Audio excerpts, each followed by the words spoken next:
Hello everyone, welcome to my channel डिपो ट्यूटोरिया। हम यहाँ पर क्लास 10th मैथमेटिक्स का chapter number 3 pair of linear equation in two variables complete कर रहे हैं। आज हमारा जो टॉपिक रहने वाला है वह रहने वाला है एक्सरसाइज 3.3। एक्सरसाइज 3.3 के का क्वेश्चन नंबर 1 हम कंप्लीट कर चुके हैं। क्वेश्चन नंबर 1 के अंदर 4 क्वेश्चन थे जिन्हें आपको एलिमिनेशन मेथड और सब्स्टिट्यूशन मेथड से सॉल्व करना था और वो हम पिछले पार्ट के अंदर करके आ रहे हैं। इस चैप्टर के अंदर आपको 3 प्रकार की मेथड वेरिएबल्स को फाइंड करने के लिए दी गई थी और तीनों प्रकार की मेथड को हम पढ़ चुके हैं। अब हमारे जो क्वेश्चन आते हैं वे क्वेश्चन आप स्वतंत्र हैं कि किस मेथड से सॉल्व करना चाहते हैं। तो जो मेथड आप यूज़ करना चाहते हैं उन क्वेश्चंस को करने में आप कर सकते हैं। तो चलिए यहाँ से स्टार्ट करते हैं हम हमारा क्वेश्चन नंबर 2। क्वेश्चन नंबर 2 कुछ इस प्रकार से क्वेश्चन है हमारे। If we add 1 to the numerator. सबसे पहले इस प्रकार के क्वेश्चंस को हमें पढ़ना होता है, समझना होता है। सबसे पहले आप इन्हें बिल्कुल ध्यानपूर्वक पढ़िए, समझिए। अगर आप यहाँ से जो क्वेश्चन दिया उसके अंदर से डाटा ले जाने में अगर कोई गलती कर देंगे इक्वेशन बनाते समय, तो ये मान के चलिए कि आप कुछ भी कर लीजिए, आपका आंसर प्रॉपर आना ही नहीं है। तो सबसे पहले आपको रीडिंग करना है, प्रॉपर रीडिंग करना है कि क्वेश्चन में क्या कहा गया है और कैसे कहा गया है। If we add 1 to the numerator, first time आपको पूरे जो है क्वेश्चन को 1 टाइम पढ़ लेना है। Numerator and subtract 1 from the denominator a fraction reduce. बात चल रही है क्वेश्चन में, बात होगी फ्रैक्शन की। कुल मिला के पहला वर्ड मुझे यहाँ पर निकल कर आया मेरे लिए कि यहाँ बात चल रही है फ्रैक्शन की। Reduce to 1, it become 1/2 if we only add 1 to the numerator. What is the fraction? हमें फाइंड करना है फ्रैक्शन। कुल मिला के ये जो क्वेश्चन है ये फ्रैक्शन का क्वेश्चन है। हम जानते हैं कि फ्रैक्शन के अंदर क्या होता है, क्या जानते हैं हम फ्रैक्शन के बारे में कि फ्रैक्शन में एक न्यूमरेटर होता है और एक डिनोमिनेटर होता है। न्यूमरेटर ऊपर की तरफ होता है और डिनोमिनेटर नीचे होता है। तो ऊपर वाले को हम कहते हैं न्यूमरेटर और नीचे वाले को कहते हैं डिनोमिनेटर। इसे अगर हिंदी में लिखा जाए तो इसे कहते हैं अंश और इसे कहते हैं हर। तो एक अंश होता है और एक हर होता है और इसी प्रकार एक न्यूमरेटर होता है और एक डिनोमिनेटर होता है। तो न्यूमरेटर और डिनोमिनेटर से मिलकर आपका फ्रैक्शन बनता है। कुछ इस प्रकार की इसकी फॉर्म होती है, जैसे x/y लिख दें तो यह भी आपका एक फ्रैक्शन है। अगर इसे अंकों में लिखना चाहें तो 9/4 लिख दीजिए, 6/7 लिख दीजिए, ये सारे आपके फ्रैक्शन ही है। तो इस प्रकार के किसी फ्रैक्शन की बात यहाँ पर चल रही है। तो फ्रैक्शन लाने के लिए हमें एक न्यूमरेटर चाहिए और एक डिनोमिनेटर चाहिए। सबसे पहली आवश्यकता हमारी फ्रैक्शन बनने के लिए क्या है, एक न्यूमरेटर और एक डिनोमिनेटर।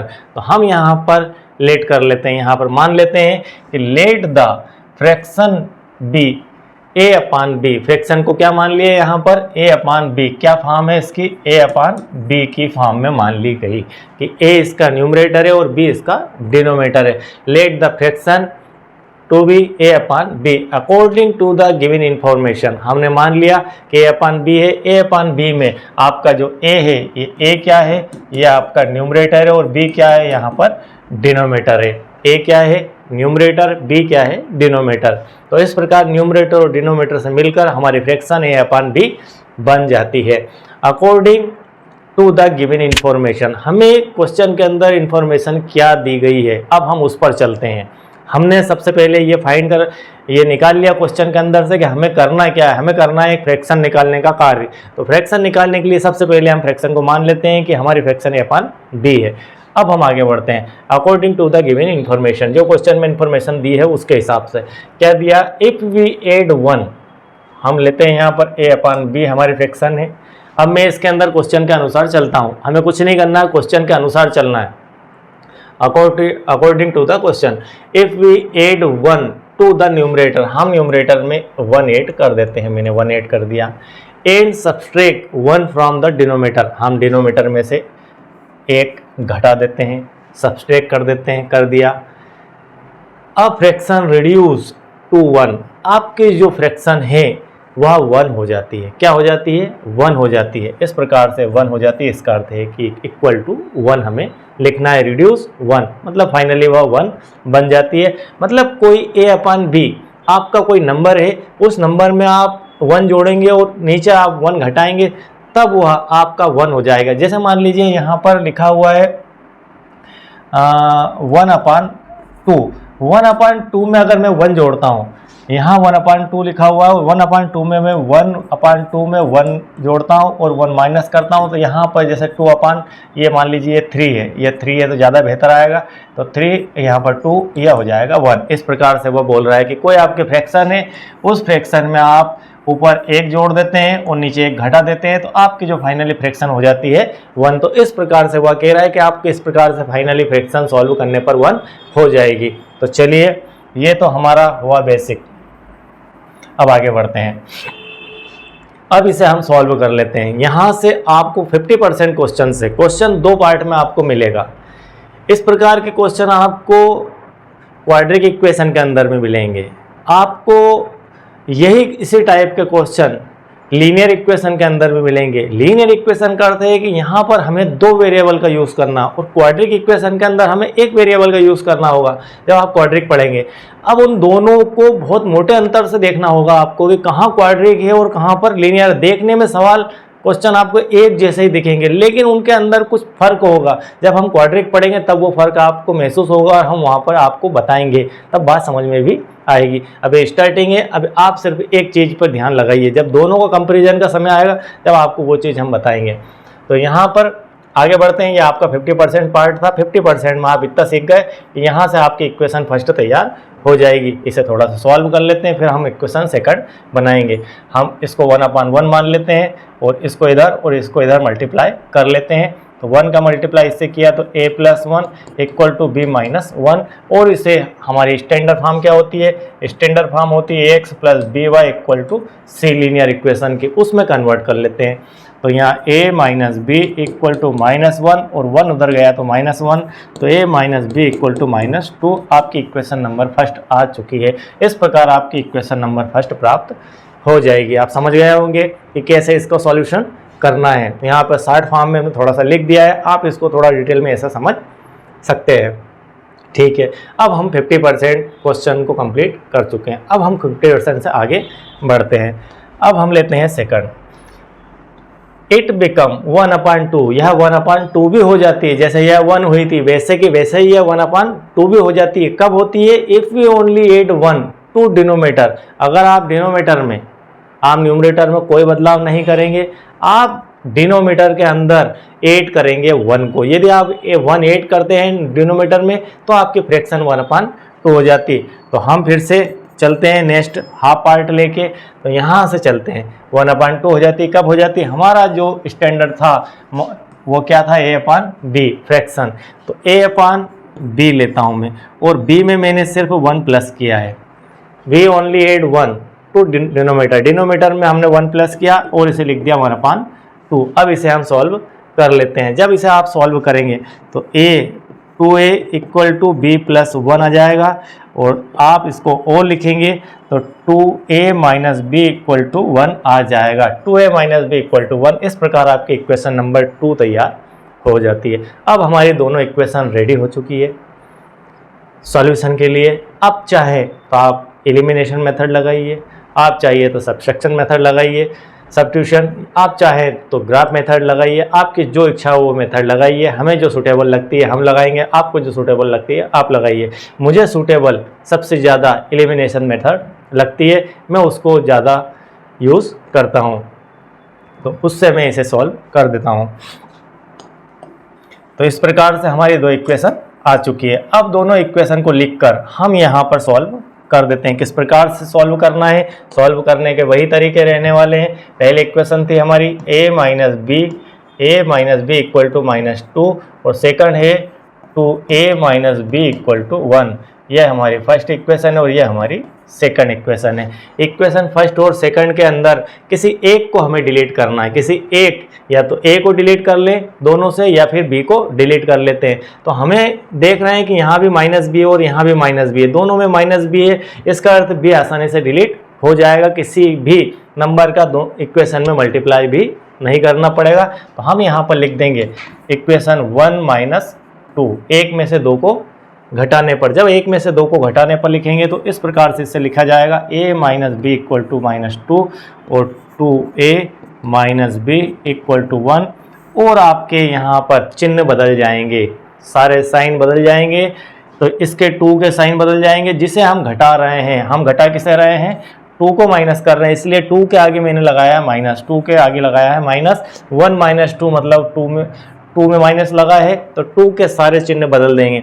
यहाँ पर माइनस हो जाएगा, यहाँ माइनस है तो प्लस हो जाएगा, और यहाँ पर प्लस है तो माइनस हो जाएगा। इस प्रकार आपका माइनस बी प्लस में कैंसिल हो गया, 2a में से एक a गया तो माइनस का एक a बच जाता है, और यहाँ -2 और -1 मिलकर -3 हो जाता है, माइनस से माइनस कैंसिल होता है, तो a equal to 3 finally answer आ जाता है। तो a इक्वल टू आ चुका है 3 आंसर, a इक्वल टू 3।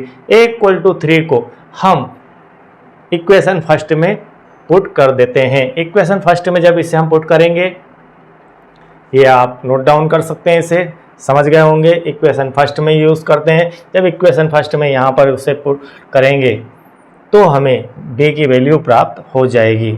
हम इसे इरेज कर देते हैं,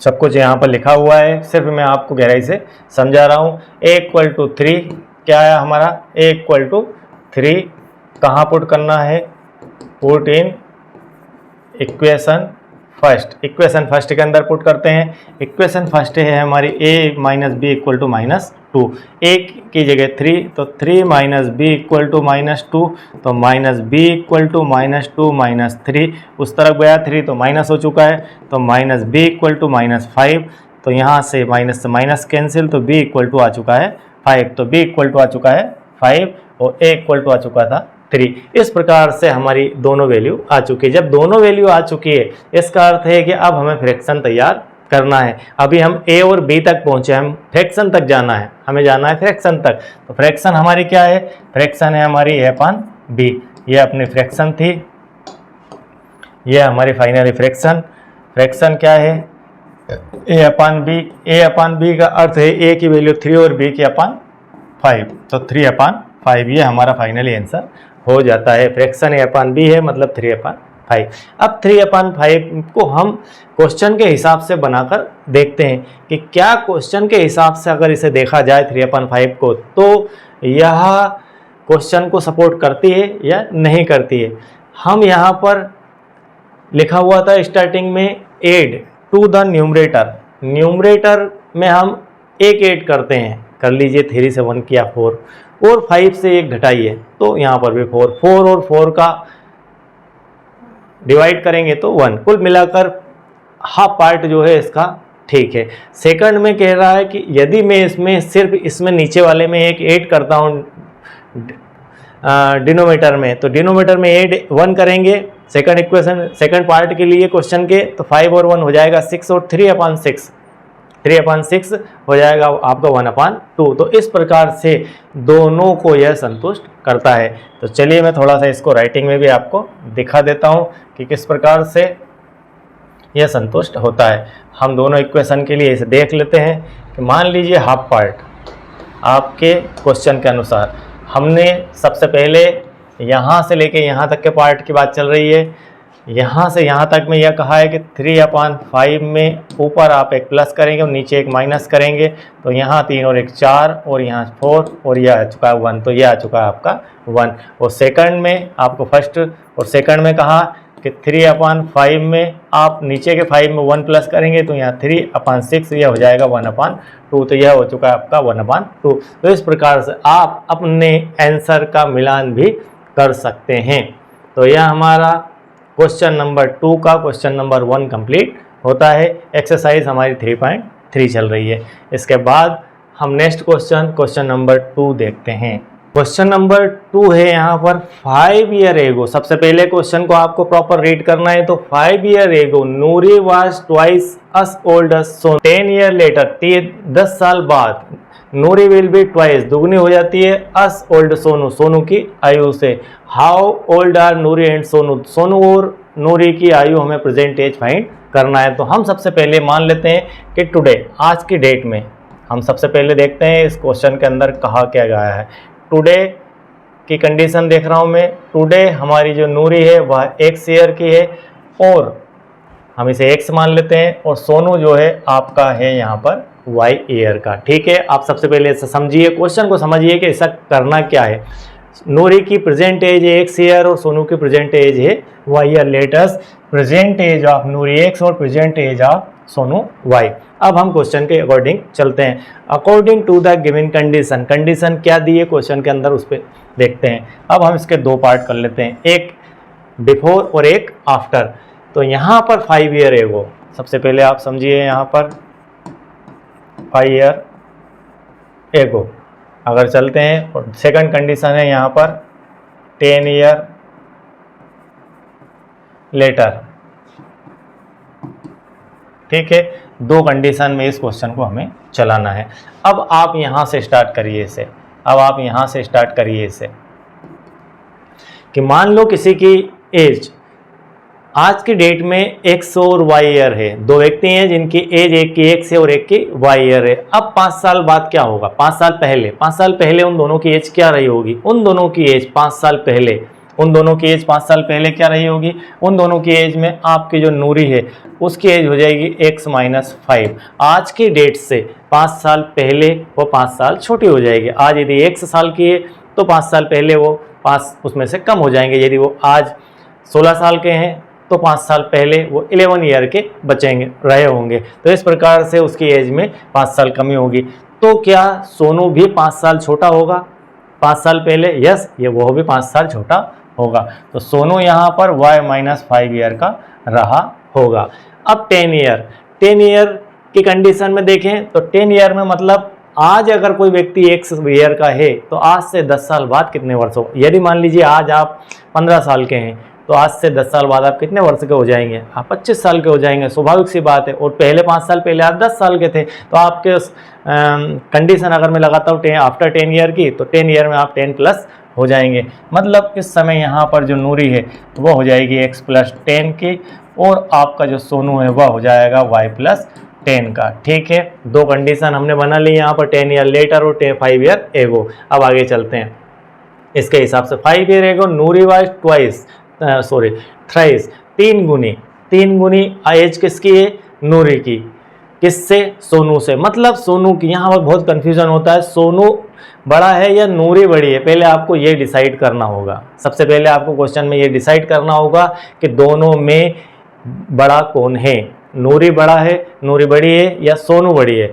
तो दोनों में से आपको डिसाइड करना होगा कि दोनों में से एज किसकी ज़्यादा है। तो किसकी एज ज़्यादा है, यहाँ पर नूरी, आप देखिए नूरी वाज थ्राइस का मतलब ये है कि 3 गुना है अस ओल्ड अस सोनू। मतलब सोनू की आयु में यदि 3 का मल्टीप्लाई करें तो अब वो नूरी के इक्वल हो पाता है।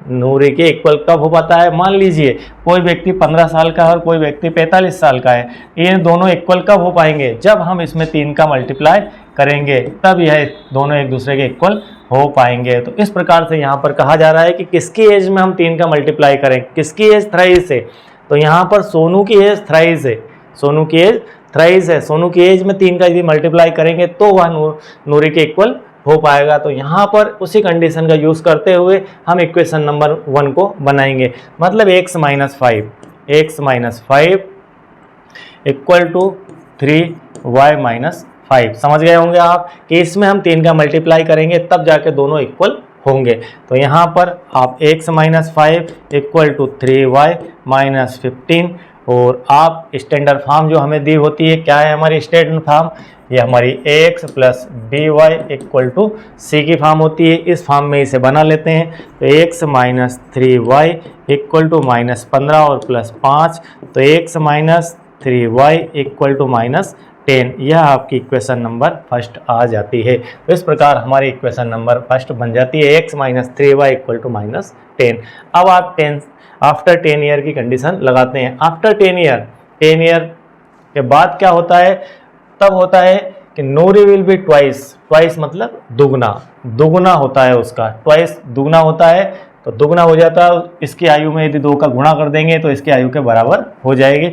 मतलब x + 10 इक्वल टू 2y + 10। समझ रहे हैं कि सोनू की आयु में यदि 2 का मल्टीप्लाई कर दिया जाए तब जाकर वह नूरी की आयु के बराबर हो पाएगा। तो आप यदि यहाँ पर डिसाइड कर लेंगे कि आयु किसकी ज़्यादा है, कौन बड़ा है, तो अब आप सवाल को आसानी से कर जाएंगे। और अगर आप यहाँ पर कंफ्यूज हो गए कि सोनू बड़े हैं कि नूरी बड़े हैं, तो फिर आप गलत डिसीजन ले लेंगे और आप मल्टीप्लाई इधर कर देंगे, और यदि इधर मल्टीप्लाई कर दिया तो सब कुछ गलत हो जाएगा। तो यहाँ इसे सॉल्व कर देते हैं।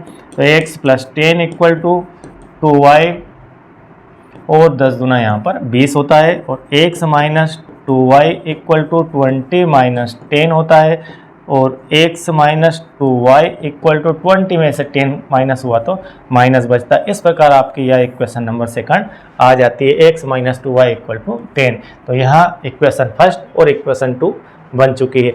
आप बिल्कुल इसे समझ गए होंगे कि इसमें क्या कहा गया है। क्वेश्चन बहुत ही बढ़िया है, बहुत ही IMP है, और इस प्रकार के आपको कम से कम आपके मैथमेटिक्स में 20 क्वेश्चन से कम नहीं मिलेंगे, और एक क्वेश्चन हर बार आपके एग्जाम में आने की दावेदारी करता है कि मैं इम्पोर्टेंट हूँ और मुझे आपको सिलेबस पेपर के अंदर शामिल करना ही होगा। तो एज वाले सवाल हमेशा से ये मान के चलिए फ्रंट पर बने ही रहते हैं, वो आने की संभावना उनकी बनी रहती है। और इस प्रकार के सवालों को करने के लिए बेसिक ट्रिक यही है कि सबसे पहले आपको समझ में आना चाहिए कि बड़ा कौन है। यदि पिता पुत्र का सवाल है तो आपको पिता को बड़ा रखना है और पुत्र को छोटा रखना है। और इस प्रकार से अगर फ्रेंड वाले सवाल हैं तो उसके अंदर आपको थोड़ा सा ध्यान लगाना होगा कि किसकी एज में मल्टीप्लाई करना और किसकी में नहीं करना है। तो इस प्रकार के सवाल में आपको ये ध्यान रखना है। तो यहाँ पर हम फिर एक बार रिपीट कर लेते हैं। यहाँ तक आने की कंडीशन ही महत्वपूर्ण है, इसके बाद तो सब कुछ आसान है। उसके बाद तो आपको एक मेथड अप्लाई करना है और हो जाएगा।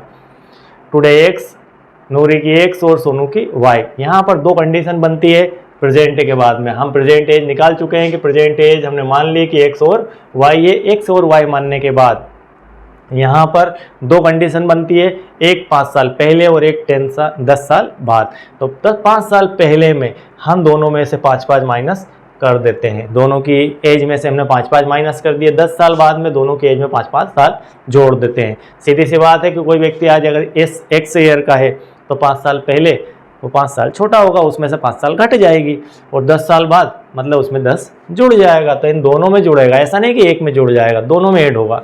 उसके बाद कंडीशन अप्लाई होती है कि सोनू में 3 का मल्टीप्लाई अगर कर दिया जाए तो 23 रहती है, वह नूरी के। तो यहाँ पर 23 यह हो चुका है, और यहाँ पर 10 ईयर वाली कंडीशन में ट्वाइस होता है। इसके बाद हमने इसे सॉल्व कर दिया तो हमारे पास 2 इक्वेशन यहाँ पर आ जाती है। दोनों इक्वेशन आने के बाद हम इसे सॉल्व कर देते हैं। हम एलिमिनेशन मेथड यहाँ पर यूज़ कर लेते हैं। आप चाहे आपकी इच्छा अनुसार जो भी आपको ज़्यादा बेहतर मेथड लगती है आप उससे हल कर सकते हैं। तो फटाफट इसे यहाँ सॉल्व करवा देते हैं। बस इतना ही इसके अंदर महत्वपूर्ण है, इसके बाद तो सब कुछ आसान हो जाता है। तो यहाँ 2 इक्वेशन आ चुकी है। अब दोनों इक्वेशन को हम सॉल्व करके x और y की वैल्यू फाइंड कर लेते हैं, और वही नूरी और सोनू की एज होगी। इक्वेशन हमारी फर्स्ट है, यहाँ पर x - 3y इक्वल टू -10, और सेकंड है हमारी x - 2y इक्वल टू +10। इस प्रकार 2 इक्वेशन दी गई है, और मिलान कर लेते हैं। x - 3y -10, x - 2y equal to +10। एक माइनस की गलती मतलब क्वेश्चन पूरा गलत। ये इक्वेशन फर्स्ट है, ये इक्वेशन सेकंड है। अब हम सीधे इक्वेशन फर्स्ट में से सेकंड को माइनस कर देते हैं, क्योंकि एक साल रेटिंग यहाँ पर भी है, यहाँ पर भी है, दोनों में माइनस करने से कट जाएगा, वो डिलीट हो जाएगा। तो 1 - 2 से 1 में से 2 को घटाते हैं। 1 में से 2 को घटाते हैं तो x - 3y इक्वल टू -10 और x - 2y इक्वल टू 10।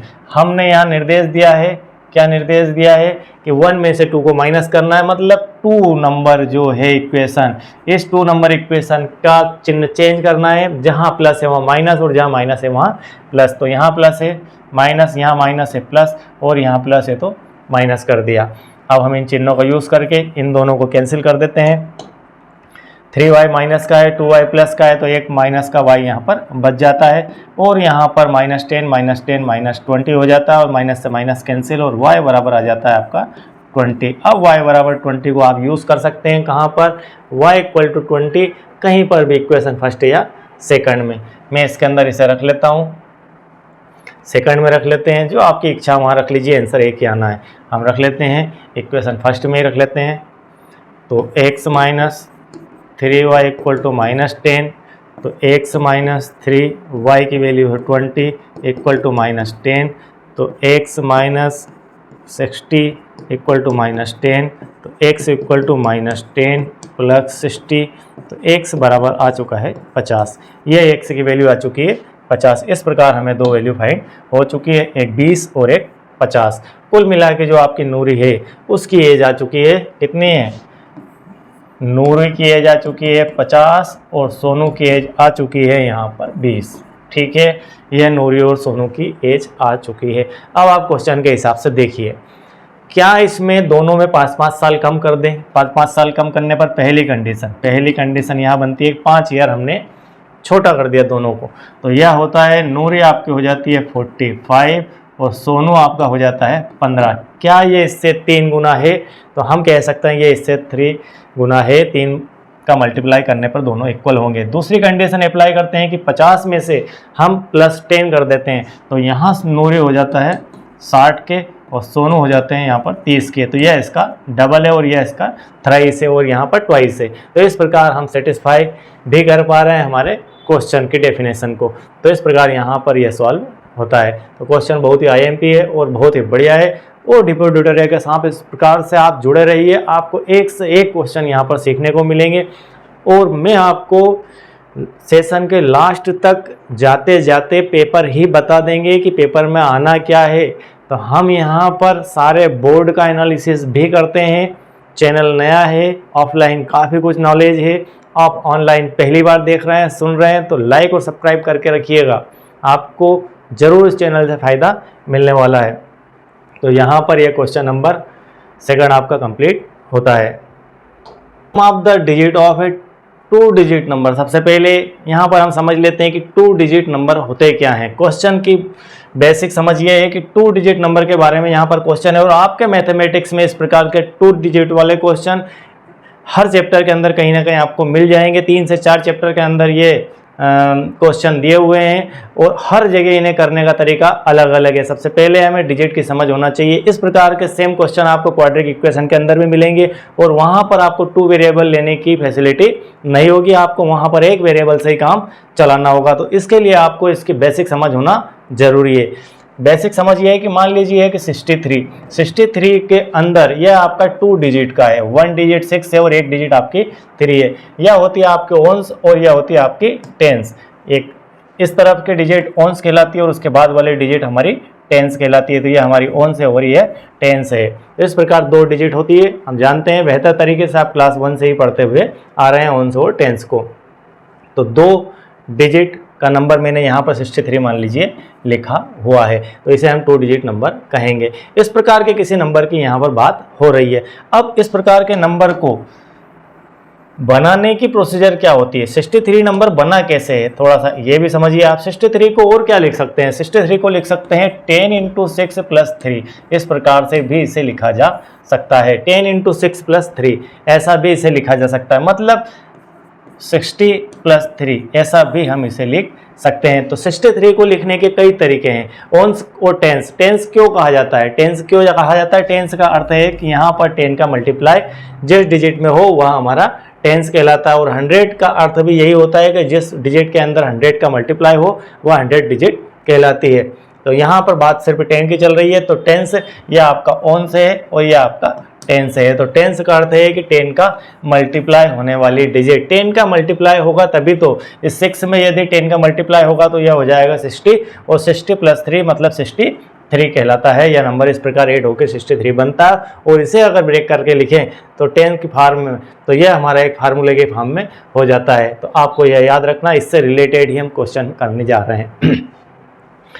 तो यहाँ पर 2 डिजिट नंबर की बात हो गई है। The sum of the digit of a 2 digit number is 9। पहले क्वेश्चन में कहा गया है कि एक 2 डिजिट नंबर है, 2 डिजिट नंबर है, तो इसका अर्थ है कि उसमें ओन्स है और एक टेंस है। तो हम यहाँ पर मान लेते हैं कि हमारे 2 डिजिट नंबर में एक आपका the unit digit and 10 digit. Unit digit हम कहते हैं, ओंस को ही यूनिट डिजिट कहते हैं। जो हमारी इस तरफ की डिजिट होती है उसे हम यूनिट डिजिट भी कहते हैं, जो कि हमने स्क्वायर रूट के अंदर भी पढ़ा हुआ है। तो यहाँ पर ये हमारी यूनिट डिजिट है और ये हमारी 10th डिजिट है। तो यूनिट डिजिट आपकी x है, मतलब आपको यहाँ पर इसे x मानना है और इसे आपने x मान लिया और इसे मान लिया आपने y। तो आपकी यह डिजिट आपकी x है और यह डिजिट आपकी y है। समझ गए बात आपको कि यह आपकी x है और यह आपकी y है। इसके अंदर बहुत ही ज़्यादा कन्फ्यूजन क्रिएट होता है, इसलिए इसे बिल्कुल क्लियर करते ही जाना आप। ठीक है, अब कहा जा रहा है कि इन दोनों डिजिटों का योग, किन दोनों का, इन दोनों को यदि योग कर दिया जाए तो आपका 9 आ जाता है। तो बहुत ही सिंपल सी बात है कि x और y यदि डिजिट है ओंस और टेंस की, तो इन दोनों का टोटल आपका 9 आ जाएगा। इस प्रकार यह आपकी हो गई x + y = 9। मैं इसे x और y के फॉर्म में ही लिख देता हूँ। x + y = 9, यह आपकी इक्वेशन नंबर फर्स्ट हो चुकी है। अब आगे बढ़ते हैं। अगर आपकी ओंस डिजिट, थोड़ा सा और इसको समझते हैं, लिखा कैसे गया है। मान लो मैंने लिखा था 63 को यहाँ लिखा 10 × 6 + 3, इस प्रकार से इसे मैंने लिखा हुआ था। 63 को मैं ऐसा लिख सकता हूँ। तो यहाँ मेरी जो 3 थी, ये 3 क्या थी, मेरी यूनिट डिजिट थी, और 6 क्या है, मेरी 10 डिजिट थी। ठीक है, हमारी क्या है यहाँ पर 10 डिजिट है, यहाँ पर 10th डिजिट 6 थी। इस प्रकार से इसे मैंने लिख दिया था। अब इसी को मैं बेस बनाकर x और y को लिखूंगा। x और y को यदि लिखना है मुझे तो कैसे लिखेंगे, x और y को लिखना है तो हम लिखेंगे, क्या लिखेंगे, 10y + x ऐसा लिखेंगे, 10y + x ऐसा लिखेंगे। तो इससे क्या प्रतीत हो रहा है, इससे ये दिख रहा है कि आपका जो y है वो 10 से मल्टीप्लाई है और x आपके यूनिट डिजिट को कभी भी आपको 10 से मल्टीप्लाई नहीं करना है।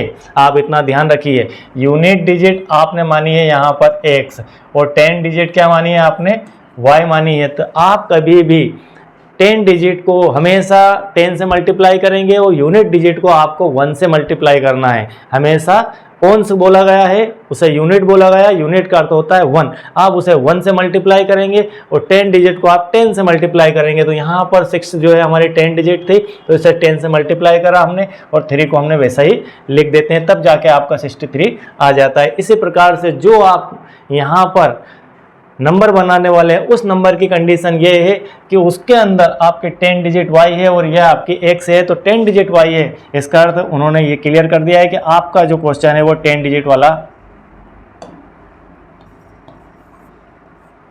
आपका जो क्वेश्चन है वह 2 अंकों की संख्या है, वह 2 डिजिट का नंबर है। और 2 डिजिट का नंबर बनाने के लिए हमें एक ओंस चाहिए और एक टेंस चाहिए। आप ऐसा कभी भी नहीं लिख सकते हैं कि yx, इस फॉर्म में नहीं लिखा जा सकता है। अगर आपको नंबर लिखना है तो 10y + x के फॉर्म में ही लिखा जाएगा। और यहाँ पर क्लियर हो रहा है कि यह आपकी 10th डिजिट है और यह आपकी ओंस डिजिट है। चलिए आगे बढ़ते हैं। इसके बाद यहाँ तक पहुँच गए 9 तक। ऑल्सो 9 टाइम दिस नंबर, कौन सा नंबर, ये नंबर, ये मेरा 2 डिजिट का नंबर है, यह मेरा 2 डिजिट का नंबर है। इस 2 डिजिट नंबर की बात हो रही है जिसका ओंस x है और 10 y है। 9 time this number is twice. इस नंबर को यदि मैं 9 से मल्टीप्लाई करता हूँ, किसको मल्टीप्लाई करता हूँ, 9 से 10y + x को यदि मैं 9 से मल्टीप्लाई कर देता हूँ, 9 time this number is twice the number obtain the receiving the order. अगर इसके नंबर में के प्लेस हम बदल दें, यदि नंबरों के प्लेस बदल दें, इसको ऐसा कर दें कि हम ओंस को 10 के प्लेस पे ले जाएं और 10 को ओंस की जगह पे ले जाएं। यदि मान लीजिए 63 को मैं ऐसा करता हूँ, 63 को मैं ऐसा करता हूँ, तो यह बन जाएगा आपका 36। क्या बन जाएगा, 36। इन दोनों की यूनिट प्लेस बदल जाएगी, 3 की जगह आपका 6 आ जाएगा और 6 की जगह 3 आ जाएगा। तो 36 के लिए हम क्या लिखेंगे, 10 + 3 + 6 ऐसा लिखेंगे, 10 + 3 + 6 ऐसा लिखेंगे। तो इसके लिए हम क्या लिखेंगे, इसे भी हम चेंज कर देंगे। यदि 3 की जगह 6 और 6 की जगह 3 होता है तो हम इसको ऐसा लिखते हैं। तो यहाँ पर 3 10 के साथ 3 हो गया और यहाँ 6 हो गया। तब अब इस स्थिति में इसे क्या होगा, इन दोनों की प्लेस भी आपस में बदल जाएगी। ओंस की जगह 10 आ जाएगा और 10 की जगह ओंस आ जाएगा। तो हम यहाँ पर इसे लिख देंगे 10x + y, और ये क्या हो जाएगा, इसका ट्वाइस हो जाएगा, इसका ये दुगना हो जाएगा। आपको दोनों बातें समझ में आ गई होगी कि इसे ऐसा करने पर ये इसका दुगना हो जाएगा और ये इसका, इसमें अगर 9 का मल्टीप्लाई कर दिया जाए और इसकी प्लेस बदल दी जाए तो ये इसके दुगने के बराबर हो जाता है। तो receiving the order of the digit, ठीक है, फाइंड द नंबर, आपको नंबर फाइंड करना है, बस इतना सा ही इसका बेसिक है, इतना सा ही क्या यही बेसिक है। और इसे अगर आपने समझ लिया तो बहुत बड़ा काम कर लिया। और आप इसे कंप्लीट अगर कर समझ गए मेरी बातों को तो आपका वास्तविक दिमाग मैथमेटिक्स में चलता है और आप इन फ्यूचर मैथमेटिक्स के किंग होने वाले हैं। तो यहाँ से अब इसे सॉल्व कर लेते हैं। पहली इक्वेशन हमारी ऑलरेडी आ चुकी थी, सेकंड इक्वेशन बना लेते हैं। तो हम यहाँ से सेकंड इक्वेशन के लिए आगे बढ़ते हैं। 9 का 10 में मल्टीप्लाई किया तो हो चुका आपका 90 10y plus 9x equal to 20x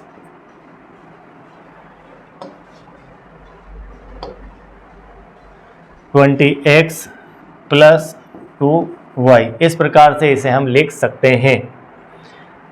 2 का मल्टीप्लाई किया पूरे ब्रैकेट के अंदर और यहाँ 9 का मल्टीप्लाई किया, x और y को एक तरफ ले आते हैं और डिजिट अगर कुछ बचती है तो उस तरफ ले जाते हैं। तो डिजिट इसमें नहीं है तो 90y माइनस 2y और यहाँ माइनस का 20x और प्लस का 9x इक्वल टू यहाँ पर 0 है। यहाँ 20x में से 9x माइनस होता है तो क्या बचता है, यहाँ पर हमारे पास बच जाता है फाइनली 20 में से 9 गया तो माइनस का 11x और यहाँ 90 में से 2 माइनस होता है तो प्लस का 88y इक्वल टू 0 हो जाता है। इसे हम थोड़ा सा और सॉल्व करते हैं। तो यहाँ एक काम कीजिए, हमारा ये लिखा हुआ है, मैं थोड़ा सा यहाँ पर लिख देता हूँ इसको, इसे यहाँ पर क्लियर कर देते हैं।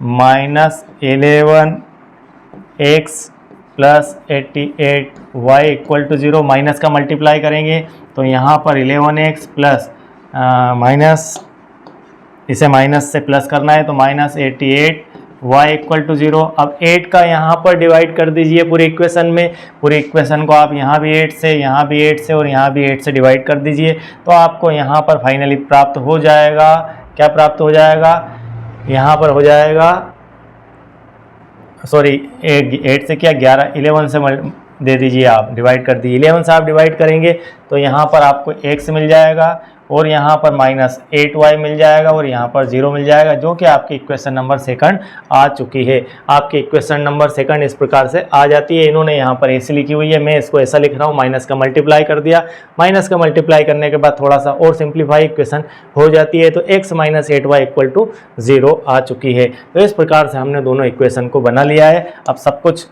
मिटाकर हम यहाँ से इक्वेशन को सॉल्व करते हैं। तो हमने इसका बेसिक पूरा बिल्कुल क्लियर कर लिया है कि इस प्रकार के क्वेश्चंस को किस प्रकार से सॉल्व किया जाता है। और यह क्वेश्चन बहुत ही महत्वपूर्ण क्वेश्चन है और परीक्षा में आने के लिए आतुर ही रहते हैं। कब आ जाए परीक्षा में इसका कोई भरोसा नहीं और किस एग्ज़ाम में पूछ लिया जाए, हमेशा ये आते ही रहते हैं। ये जनरल क्वेश्चन है। तो इस प्रकार से हमारी इक्वेशन नंबर फर्स्ट और सेकंड आ चुकी है। ये हमारी फर्स्ट है और ये हमारी सेकंड है। तो हम ला चुके हैं इक्वेशन नंबर फर्स्ट और सेकंड। अब इसे हम सॉल्व कर लेते हैं। फर्स्ट हमारी है x plus y equal to 9 और सेकंड हमारी है x minus 8y equal to 0। यह इक्वेशन नंबर फर्स्ट है, यह इक्वेशन नंबर सेकंड है। इक्वेशन यहाँ पर माइनस दिया हुआ है। अब उस माइनस का बेनिफिट यहाँ पर मिल जाएगा कि आप ऐड करने को लिख देते हैं। यहाँ पर लिख दिया है एडिंग, यहाँ पर लिख दिया है एडिंग। चलिए हम इसे ऐसा ही बना देते हैं, इसे माइनस कर देते हैं और इसे प्लस कर देते हैं, कोई फ़र्क नहीं पड़ने वाला। अब यहाँ पर हम माइनस कर दिया और यहाँ पर प्लस कर दिया, ठीक है। अब हम इक्वेशन फर्स्ट को सेकंड से ऐड करते हैं, फर्स्ट प्लस सेकंड। यदि मैं यहाँ पर माइनस नहीं करता तो इसे डिलीट करने के लिए मुझे यहाँ पर माइनस करना होता, मैं 1 माइनस 2 लिखता, यहाँ पर प्लस लिख दिया, ठीक है। वो कुछ भी दिक्कत नहीं है उससे, यह आपको समझ आना चाहिए कि ऐसा कर सकते हैं। Plus 8y equal to 0। अब यहाँ 8 कर दिया। 8 करने का अर्थ है कि आपको चिन्ह नहीं बदलना है। यहाँ पर कैंसिल 8y और 1y 9y इक्वल टू 9, 0 और 9 प्लस हो गए तो 9 हो गया। तो y इक्वल टू फाइनली आ जाता है 1। y इक्वल टू जब 1 प्राप्त होता है, यहाँ पर b में चल रही है तो y इक्वल टू 1 आ जाता है। y इक्वल टू 1 की वैल्यू हम कहाँ पुट करते हैं, यहाँ पर पुट कर देते हैं इक्वेशन फर्स्ट में। तो y की वैल्यू 1 पुट करेंगे, 1 उस तरफ जाएगा और x की वैल्यू आपके पास आ जाएगी 8। तो फाइनली आप x बराबर 8 ले आएंगे। अब इसका हम थोड़ा सा एनालिसिस कर लेते हैं। तो इस प्रकार से आपने y की वैल्यू 1 और x की वैल्यू 8 फाइंड कर लिए। आपके यहाँ पर एक सबसे पहले 2 डिजिट की नंबर निकालना है। तो 2 डिजिट का नंबर जिसका y 1 है और x 8 है, तो वह नंबर क्या होगा हम देख चुके हैं। हमने कैसी बनाई थी, 10y, इस प्रकार से हमने नंबर बनाया था। क्या नंबर बनाया था, हमने बनाया था 10y प्लस x की फॉर्म में वह नंबर। अब 10y प्लस x के फॉर्म में अगर लिखें तो y की वैल्यू अगर मैं 1 पुट करता हूँ और x की 8 पुट करता हूँ तो यहाँ पर वो नंबर हमारा आ जाता है 18। यहाँ पर वो नंबर आ जाता है 18। तो फाइनली आपका जो आंसर है वह होता है 18। क्या होता है, 18। यह फाइनली आपका आंसर आ जाता है 18। यदि आप क्वेश्चन के हिसाब से आगे बढ़ते हैं, यदि आप क्वेश्चन के हिसाब से आगे बढ़ते हैं और देखते हैं इसे पूरा क्वेश्चन को मिलान करके कि आप जो है 18 को अपोजिट कर दीजिए। 18 में 9 का मल्टीप्लाई, उनने कहा कि 18 में हम 9 का मल्टीप्लाई करते हैं और 18 में 9 का मल्टीप्लाई करते हैं और अपोजिट होने के बाद 81 होता है और इसका दुगना कर देते हैं। तो क्या ये दोनों इक्वल आता है। तो हम देखते हैं यहाँ से 18 दाम 180, 180 में से गए तो 160, 162 आ जाता है और यहाँ पर गुणा करते हैं 2 और 8 दूनी 16, 162। तो इस प्रकार ये दोनों कंडीशन इक्वल हो जाती है। तो हमारा जो आंसर है वो बिल्कुल सही है। आप समझ गए होंगे कि 18 को 18 को यदि अपोजिट कर दिया जाए, 18 को अपोजिट कर दिया, इधर 18 और इधर 81 कर दिया, तो इसमें 9 का मल्टीप्लाई और इसमें 2 का मल्टीप्लाई, दोनों का प्रोडक्ट इक्वल आएगा। तो इस प्रकार हमने इसे प्रूव भी कर लिया, चेक भी कर लिया कि हमारा आंसर सही है और हमने यहाँ पर यह सीख भी लिया कि किस प्रकार से 2 डिजिट के नंबर के क्वेश्चन सॉल्व किए जाते हैं। इसके बाद हमारा एक और सबसे महत्वपूर्ण क्वेश्चन आता है, question number 4। Meena went to a bank to withdraw ₹2000। Meena bank गई। क्वेश्चन को पहले समझ लेते हैं कि मीना बैंक गई और बैंक जाकर उन्होंने 2000 रुपये निकालने के लिए कहा। किससे कहा, कैशियर से। She asked the cashier to give her ₹50 and 100 notes only. उन्होंने ये कहा, आप बैंक में गए, मान लीजिए मीना की जगह आप अपने आप को रखिए, आप बैंक में गए, बैंक से आपको 2000 रुपीज़ लेकर आना है और आपने कैशियर से कहा कि मुझे आप सिर्फ और सिर्फ 50 और 100 के नोट ही प्रोवाइड करवाइए। ज़्यादा से ज़्यादा आपको ऑप्शन दिया मैंने कि 100 और 50 के नोट्स के अलावा में ना तो 500 का नोट्स चाहिए, ना 10 में या 20 में, ना 50 में। हमें सिर्फ ये 2 प्रकार 50 और 100 के नोट ही चाहिए। मीना गोट 25 नोट और मुझे 25 नोट। अब उसे जो है कैशियर ने 25 नोट दिए। ये मान लीजिए आपकी मीना को कितने नोट मिले, कैशियर ने कितने नोट दिए, 25 नोट्स दिए। कितने कितने के दिए, 50 और 100 में नोट दिए और नोटों की संख्या है 25। In all find how many notes ₹50 and 100 से रिसीव्ड। उसको 50 के और 100 के कितने नोट रिसीव हुए, उसने कितने नोट प्राप्त किए, यह हमें बताना है। तो यहाँ पर हम मान लेते हैं कि let the number of ₹50 note, 50 के जो नोट है उनकी संख्या यहाँ पर x है और 100 के जो नोट है उनकी संख्या y है। एक चीज़ तो क्लियर हो चुकी है कि मीना को नोट कितने मिले, कुल मिलाकर नोट्स कितने मिले, वहाँ पर नोट मिले हैं 25। मतलब x और y का टोटल कितना होता है, x plus y equal to होता है 25। यह आपकी इक्वेशन नंबर फर्स्ट निकल कर आती है। सेकंड इक्वेशन में यह है कि जो नंबर ऑफ नोट्स हैं 25, इनके अंदर कुछ नोट आपके 50 के और कुछ नोट आपके 25 के। तो वो नोट कैसे हैं, वे हैं 50x 50x प्लस 100y, ऐसा लिख सकते हैं।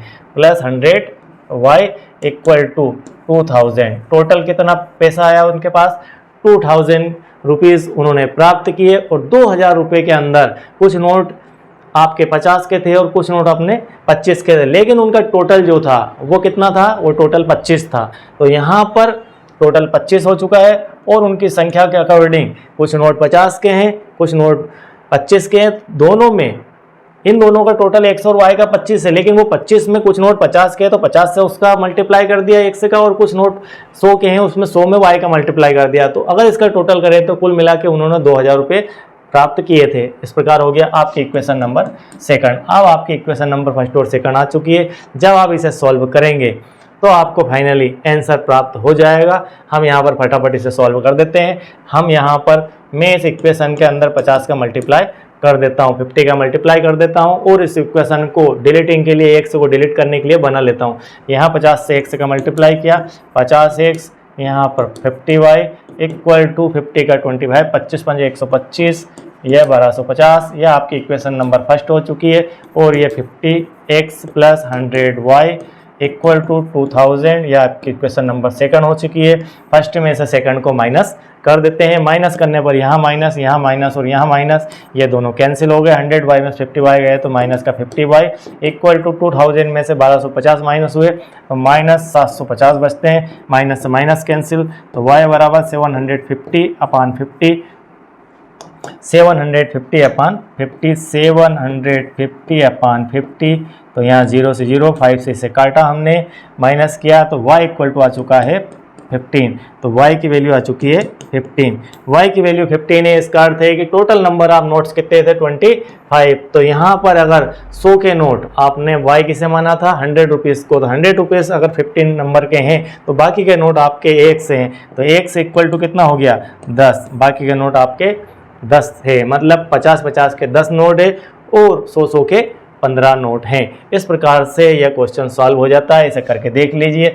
आपके 50-50 के कितने नोट आ गए हैं, 50-50 के आपके पास आ गए 10 नोट, और आपके पास 100 के कितने नोट आ गए हैं 15 नोट। इनको कर लीजिए टोटल।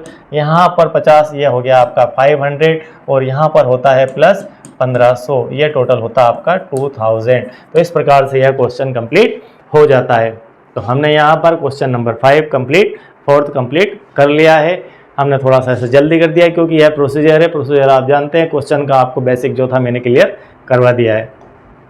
अब आपका फाइनल एंड लास्ट क्वेश्चन, यहाँ पर हमारा क्वेश्चन नंबर 5 है। A learning library has a fix charge for the first 3 days. मतलब एक लाइब्रेरी है जिसके अंदर पुस्तक आपको पढ़ने के लिए दी जाती है किराए के ऊपर, और उसमें कुछ उनके टर्म्स एंड कंडीशन है। उनके टर्म्स एंड कंडीशन, यदि आपने रिक्शे में सफ़र किया होगा तो पहले 1 किलोमीटर का किराया अलग होता है और उसके बाद का किराया अलग होता है। इसी प्रकार से यहाँ पर फर्स्ट 3 डेज, मतलब लाइब्रेरी के अंदर फर्स्ट 3 डेज, पहले 3 दिन का किराया अलग है और उसके बाद का किराया अलग है। And an additional charge for each day Sarita paid ₹27। Sarita ने 27 रुपीज़ वहाँ पर पेड किए for a book kept the 7 days. Sarita ने एक बुक ले गई सरिता, और कितने दिनों के लिए लेके गई 7 डेज। तो यहाँ पर फर्स्ट 3 डेज का किराया अलग है और सेकेंडली 4 डेज का किराया अलग है। ठीक है, इस प्रकार से आप इसे समझ सकते हैं कि यहाँ पर 2 प्रकार के किराए हैं। पहले दिन 3 दिन का किराया अलग है और अगले 4 दिन का किराया अलग है, और इन दोनों को मिलाकर जब उसने हिसाब किया तो कितना पैसा दिया, वहाँ पर 27 रुपीज़ पे किए। तो हम यहाँ पर मान लेंगे let the fixed charge of the first 3 days. First 3 days का किराया यहाँ पर x रुपये है। And the charge of each day extra, बाद के जो एक्स्ट्रा डे हैं 3 डे के आफ्टर, वह है y रुपीज़। तो यहाँ पर 2 प्रकार से हमने मान लिया कि पहले 3 दिन का किराया x रुपये है, x रुपये पर डे, वह भी फिक्स है, और बाद का जो किराया है वह y रुपीज़ पर डे है। According to the information given, जो हमें इंफॉर्मेशन दी है उसके अनुसार उसने पेड किए 27 रुपीज़। कितना पेड किया 27 रुपीज़। कितने पेड किया सरिता ने, और 27 रुपये पेड किया, और बुक कितने दिन रखी है उसने 7 दिन रखी है। कितने दिन रखी 7 दिन रखी। ए book kept for 7 days while, और सुशी पेड ₹21, और एक उसके फ्रेंड कोई रही होगी उसने पेड किया 27 for the book she kept 5 days, और उसने बुक को यूज़ किया 5 डेज और पेड किया 21। Find the fixed charge and the extra charge. दोनों चार्ज आपको यहाँ पर बताना है। आपको अगर इस प्रकार का क्वेश्चन किसी कंपटीशन एग्जाम में आ जाता है तो आप वहाँ पर तुरंत इसको बता सकते हैं कि यहाँ पर 3 दिन का किराया तो फिक्स है और अगले 2 दिन 3 दिन का किराया फिक्स है। इसने यहाँ पर 5 डेज मतलब इसको 2 डेज के लिए किराया और इसका 2 डेज इसका जो है 7 डेज में से आप 3 डेज माइनस कर दीजिए तो यहाँ बचता है आपका 4 डेज। उन दोनों का जो डिफरेंस है वह यहाँ पर आ जाएगा और आप इसको बहुत आसानी से यहीं पर सॉल्व कर देंगे। लेकिन हमें सॉल्व इस प्रकार से नहीं करना, हमें इक्वेशन बनाकर ही यहाँ पर सॉल्व करना है। तो इसे इक्वेशन में कन्वर्ट करते हैं। फर्स्ट 3 डेज का किराया x रुपये है और अदर डेज का चार्जेस y रुपीज़ है। तो हम मान लेते हैं यहाँ पर इक्वेशन नंबर 1 बनती है हमारी x + 4y = 27। तो पहले 3 दिन के लिए उन्होंने x रुपये लिए और अगले 4 दिन के लिए उन्होंने y रुपीज़ लिया है यहाँ पर। तो यहाँ पर इक्वेशन बन जाती है आपकी x + 4y = 27 और यहाँ नेक्स्ट इस इक्वेशन को ऐसा लिखिए 3x + 4y = 27। ये इक्वेशन नंबर आपकी 1 है। और सेकंड इक्वेशन के अंदर यहाँ पर आप लिखिए 3x + 2y = 21। तो 3x + 2y = 21 इस प्रकार से लिखिए। अब इसे सॉल्व कर दीजिए। ये आपकी इक्वेशन नंबर सेकंड। फर्स्ट और सेकंड को जब आप सॉल्व करेंगे तो यहाँ फर्स्ट में से सेकंड को माइनस कर देते हैं। फर्स्ट में से आप सेकंड को माइनस करने के लिए लिखेंगे, क्या लिखेंगे, फर्स्ट माइनस सेकंड। ऐसा इसलिए लिखेंगे क्योंकि 3x यहाँ पर माइनस हो जाएगा।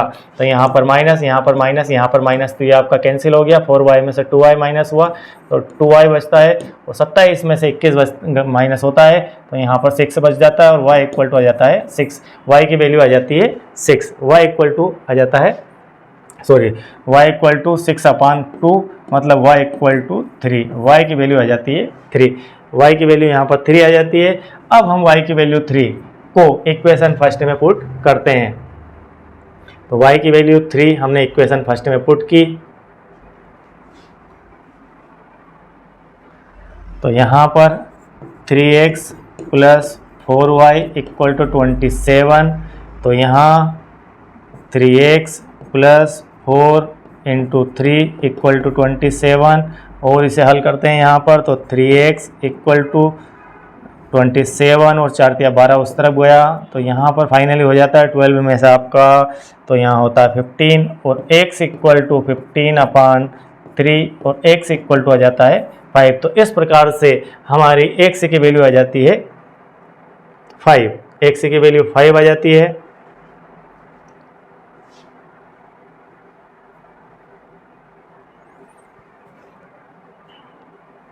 पाँच 15 और 3 × 12। Hence the fixed charge rupees 15 and the charges per day rupees 3। ठीक है, तो यहाँ पर x की वैल्यू आ जाती है 5 और y की वैल्यू आ जाती है 3। ठीक है, इस क्वेश्चन के अंदर थोड़ा सा अलग है लेकिन हम कुछ और बता रहे हैं आपको। हम इसके हिसाब से चल रहे हैं। अब इसके हिसाब से चल रहे हैं, आपको 2 प्रकार से इस क्वेश्चन का सलूशन मिलेगा। हम दोनों प्रकार से आपको बता रहे हैं कि एक टाइप से ये हो गया जिसके अंदर फुल्ली आपको यहाँ पर x मान लिया गया है। 3 दिन को एक बंच बना के x कह दिया गया, 3 डेज वो यहाँ पर कह दिया गया है x और नेक्स्ट डे अलग अलग, नेक्स्ट डे का per day y, next day का पर डे y। और मैंने यहाँ पर आपको कहा है कि सब डे अलग अलग, सब डे अलग अलग मतलब पहले के 3 दिन का किराया x रुपये पर डे है। हम यहाँ पर जो क्वेश्चन बना रहे हैं वो बना रहे हैं कि x रुपीज़ पर डे के हिसाब से और y रुपीज़ पर डे के हिसाब से। 2 प्रकार से मैंने आपको समझा दिया है। एक आपका 3 डेज का बंच है, इसमें लिखा है यहाँ पर यह जो लिखा हुआ है 3 डेज का x रुपये, 3 डे का x रुपये। और मैं आपको जो ये बता रहा हूँ यहाँ पर 3 अगर करेंगे आप तो x रुपीज़ पर डे, अगर x रुपीज़ पर डे करते हैं तो आपके पहले के 3 दिन और अगले 4 दिन का 27 और पहले के 3 दिन और अगले 2 दिन, कुल मिला के 5 दिन का 21। इस प्रकार से आपको x की वैल्यू यहाँ पर 5 और y की वैल्यू 3 आ जाती है। तो find the fix charge and the charge. आपको फिक्स चार्ज क्या है? फिक्स चार्ज है आपका, फिक्स जो चार्ज है वो फर्स्ट 3 डेज का चार्ज है। ये 3 डेज का चार्ज है, 3 डेज का चार्ज है 5 रुपीज़ रोज़ के हिसाब से 3 मतलब 15 रुपीज़। 15 रुपीज़ आपका फिक्स चार्ज है। 3 दिनों के लिए चार्ज फिक्स है। आप 1 दिन ले जाइए, 2 दिन ले जाइए या 3 दिन ले जाइए, आपको 15 रुपये उस बुक के पे करना ही होंगे। इसके बाद आपका जो नेक्स्ट चार्ज है वो 3 रुपये पर डे लगता रहेगा। यदि आप बुक को 2 दिन के लिए ले गए तो भी आपको 15 रुपये पे करना है, यह आपका फिक्स चार्ज है। और नेक्स्ट डे के लिए आप यहाँ पर 338 करते जाएंगे। तो हम इस क्वेश्चन को दो प्रकार से समझ सकते हैं, एक प्रकार ये हो गया और एक प्रकार ये हो गया। आप शायद समझ गए होंगे कि मैं क्या कहना चाह रहा हूँ। आप इस प्रकार से भी इसे कर सकते हैं और इस प्रकार से भी कर सकते हैं, और दोनों प्रकार से आपको कहीं ना कहीं यह क्वेश्चन करा हुआ मिल जाएगा। तो मैंने इसको यहाँ पर डे के हिसाब से कंप्लीट कर लिया है कि कोई भी वहाँ पर जो चार्ज है वो ₹100 पर डे है, तो पहले 3 दिन का चार्ज जो है यहाँ पर 3x जोड़ दिया और अगले 4 डे का 4y कर दिया है, क्योंकि जनरली इस प्रकार के क्वेश्चन हम करते हुए आए हैं और हम दोनों को ऐड करते हुए ही चलते हैं। तो यहाँ पर 3 डेज प्लस एडिशनल 4 डेज, ठीक है, तो ये होगा आपके 7 डेज, और इधर 3 डेज और 2 डेज ये हो गया आपके 5 डेज। और इक्वेशन बनाना आसान है। उसके बाद फिक्स्ड चार्ज की बात चल रही है, तो फिक्स्ड चार्ज हमारा है 3 दिनों का, वो है ₹15। तो 3 × 5 = 15 का गुणा 3 से 5 का गुणा कर देंगे। इस प्रकार से क्वेश्चन सॉल्व हो जाएगा।